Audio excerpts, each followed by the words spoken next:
Imagine a man whose face makes the streets empty, the drinking parties stop, and the last hope in the hearts of those condemned to death fade.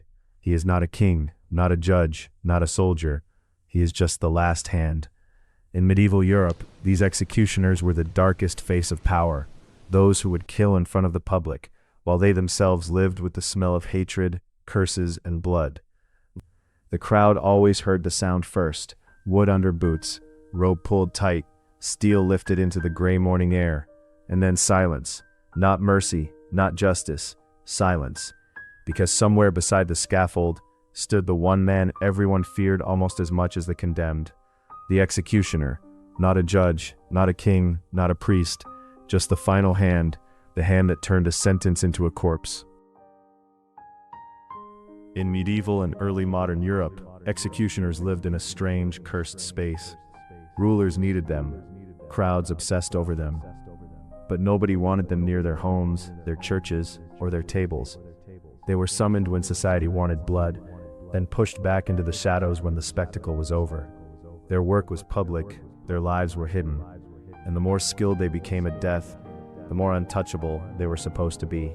Some were efficient, some were careful, some treated the condemned with a strange, cold professionalism, but others were disasters in human form, men whose names became warnings whispered in taverns and prison cells. Because on the scaffold, skill meant everything. A single clean stroke could end a life in seconds. A bad executioner could turn punishment into torture, while thousands watched. And in 17th century England, no executioner embodied that horror more completely than Jack Ketch. London in the 1670s was already a city soaked in smoke, sewage, rumor, and fear. Power shifted quickly. Plots brewed in private rooms. Religion and politics could get a man hanged, drawn, quartered, or beheaded in front of a roaring crowd before the week was over. Public punishment was not hidden from society. It was staged in the center of it.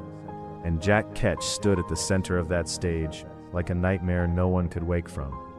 He was appointed royal executioner around 1663, and unlike the ideal headsman, he did not become known for precision. He became infamous for the opposite. Where a skilled executioner was supposed to offer speed, Ketch offered panic. Where the condemned prayed for a swift end, Ketch brought dread. He transformed the scaffold from an instrument of punishment into a place of chaos, blood, and humiliation. His name begins appearing in records in the mid-1670s, and almost immediately it carried the smell of scandal. He executed men accused of treason, conspiracy, and sedition. But what terrified people was not just what he did, it was how badly he did it. He sold the clothes of the dead. He sold pieces of hangman's rope to Londoners who believed those scraps carried some dark, magical power. He turned death into trade. And then came the execution that made him unforgettable. It was the summer of 1683. William Russell, Lord Russell, had been convicted for involvement in the Rye House plot, a conspiracy tied to the attempted assassination of King Charles II. He was a nobleman. He was prominent.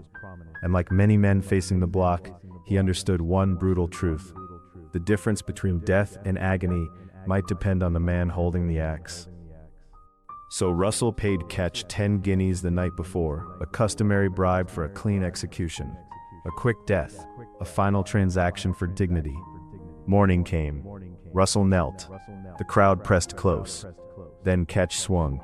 The first blow struck Russell's shoulder, not his neck, his shoulder. You can imagine the sound that came from the crowd then. Not outrage at first, confusion, a ripple of disbelief, a hesitation. Had they really just seen what they thought they saw? Then came the second strike, and it failed again. By the third and fourth, the scaffold had become a slaughterhouse. Blood soaked the wood. The audience, people who had watched countless deaths in public, began to turn against the executioner. This was no longer punishment. This was butchery.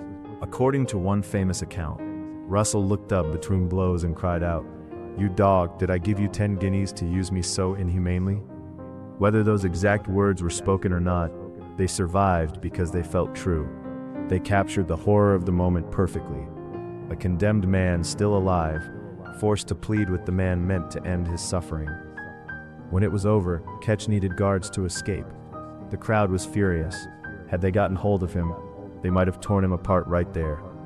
And still, somehow, he tried to defend himself. He published an apology. He blamed Russell, claimed the victim had not positioned himself properly, claimed movement on the block had spoiled his aim. Nobody believed it. Nobody forgot it. 2 years later, Ketch was given another notorious execution, and somehow he made his reputation worse. James Scott, the Duke of Monmouth, illegitimate son of Charles II, had led a failed rebellion and was now condemned to die. By then, Ketch's incompetence was famous. Monmouth knew who stood beside him. He knew what kind of man held the axe. Some accounts say he begged for the execution to be finished in a single blow. Instead, Ketch hacked at him again and again. Some witnesses said 5 strikes, others said 8. A few claimed Monmouth rose from the block between blows, wounded and desperate, before being forced down again. Whether every detail is true or sharpened by memory, the reaction was real. The people were sickened. Once again, Ketch had turned royal justice into a grotesque spectacle of suffering. He died in 1686, but death did not take his name with him. That is how deeply he scarred the English imagination. For generations afterward, Jack Ketch became a nickname for executioners in general. To dance with Jack Ketch meant to hang. In Newgate Prison, even the room used for the dismembered remains of traitors earned a grim name: Jack Ketch's Kitchen.